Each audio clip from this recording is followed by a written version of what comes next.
Oh man. All right. Well, let's talk some Michigan State. Will the Michigan State be better or worse from their mass portal exodus? Obviously, you are a Michigan State expert here, Spartan Dog. There's been a lot of players enter the portal for Michigan State, but there's also been a lot of buzz about some players too. I know that wide receiver from North Texas, he got an offer from Michigan State, and sounds like he is considering them quite heavily. 24/7 has had Aiden Childs projected to go to Michigan State ever since he has entered the portal. So that's obviously good.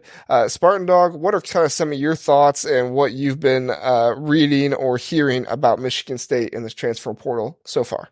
Uh, you know, I think I'm of two minds. One, any kid on this team who wants to enter the portal should enter the portal. I'll say this. It has not been a good year, right? The coach you committed to is not the coach there right now. And if you want to explore other opportunities after what happened this season, I do not blame a single kid who entered the portal, right? I don't think they're looking for money. I don't think they're looking for all that. They want a fresh start, and I'm not going to blame them. I want a fresh start. But I paid $40,000 for a piece of paper, so I'm here for life. I'm blood in, blood out at this point. No, and I think Colorado this year, I think it kind of showed some of the limits of what you can build a team through via the portal, right? Specifically in the trenches. I don't like that so many offensive linemen are in the portal. That doesn't mean that they won't be back, right? Just because you're in the portal doesn't mean you're gone forever. Right. I do think there is going to be a spot for guys like Geno Vandermark and Ethan Boyd. Absolutely. Jonathan Smith brought over Jim Mahalchik, who was a Broyles Award finalist, and his offensive line has been up there for the Joe Moore Award for the last 2 years. So, I don't think a lot of guys on the offensive line could pass that opportunity up after being recruited by a snake oil salesman. I'll say that. But I think ultimately better or worse, we'll see when the dust settles. I think ultimately, the team's going to be different, right? And that difference not a bad thing. Well, and I think that there were certain players that, I think last time you were on, you were talking about it, that were young players that seemed like they had that leadership. Jordan Hall, what was it, Simeon, defensive lineman. Simeon Barrow. Yeah, Simeon Barrow. I mean, there were certain guys like that you were telling us, like, these guys are leaders, and these are the kind of guys that we need to build the team around even after we get a new coach in here. So, are there any other players like that on the team that have left or have stayed, in your opinion? Well, Jordan Hall has not entered the portal as of yet. I know he was linked to Ohio State pretty heavily. Kind of in the aftermath of the Tucker fiasco. So he has not entered the portal yet.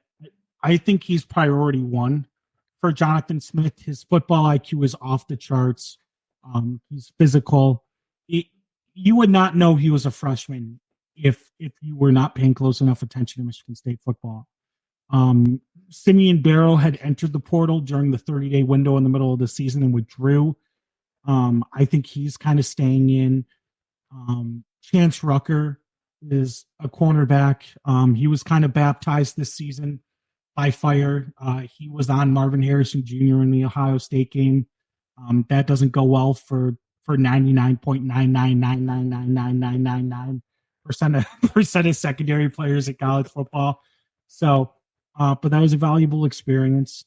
So as long as Jonathan Smith can keep those three guys as the linchpins and kind of bring in support around them, right? And like you said, right, Aiden Childs is someone the whole fan base is super excited about. We're kind of hoping Penn gets put to paper here pretty soon, so they can come in for spring ball. I do think maybe one of the transfer quarterbacks does come back, not Sam Levitt. Sam Levitt is gone. I don't know if you guys saw his comments. No, I didn't see his comments. What did he say? Basically, he was upset that Smith was hired because Smith did not offer him out of high school because Smith had already had Aiden Childs committed. Which I have my own feelings about that. It's interesting. They're not for public consumption. That take is not publicly ready yet. Well, I just think about it. Like if the guy's already got his guy, then why does he need to go out and offer more guys? I mean, I get it if the quarterback room is kind of scarce, but like, I don't know. Sometimes I wonder about that with recruiting. Like, do guys take stuff like that too personally? Because I don't know.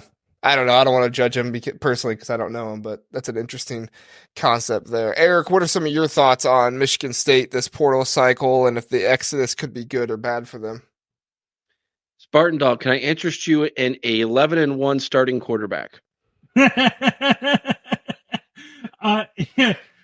Honestly, the only quarterback left in the room is a walk-on. So, right now until we get Childs moved into his apartment, I'll take anything that comes across the desk, honestly, just to have it. All right, he's available. So, no, this is the new era of college football we live in. When you have a coaching regime change, you can just about expect that your roster is going to get turned over big time. You're going to have people exit because this isn't the coach that they were recruited by. You're going to have guys follow that coach into your program because he recruited them. And so that's a little bit of what we're seeing, I think, in East Lansing. And I mean, I just got done, podcasting with a fellow Big Banter podcast where we talked about back in the D'Antonio days, how he came into the state of Ohio and he found all the top talent that wasn't being offered by Ohio State and Michigan and was like, let me bring you in and develop you, and became a thorn in both programs' side through development of those kids that got overlooked. And I don't know much about this head coach. He's been very successful at Oregon State, and that's in a state that has a bigger program with more money in Oregon University. So this seems to me like a really good fit. And so if I'm a Michigan State fan, I'm not panicking at what's happening with the portal. No, I'm not. And plus the other thing too is I think I've said this before on this podcast. Sunlight is the best disinfectant. And it was pretty clear early on in this interim phase of the season that these assistants were not up to snuff in terms of developing Big Ten talent and scheming to be successful in the Big Ten. So, these guys, a lot of these guys too, probably picked up a few bad habits that, you may not be able to coach them out of. So maybe them trying to get a fresh start somewhere else and having another set of eyes on them, maybe that's a good thing. I don't know, but yeah, I'm not worried at all. Coach Smith, I think, is going to be here for the long haul. Max Brown, I think, made a really good point. Like, I think Jonathan Smith is the first shot across the bow with this shift of Power 5 jobs are the pinnacle of the college profession to Big Ten and SEC jobs are the pinnacle of the profession, right? And if I'm at Baylor and Texas A&M comes calling, I'm leaving Baylor. So I think that's something to look out for. Yeah, good point.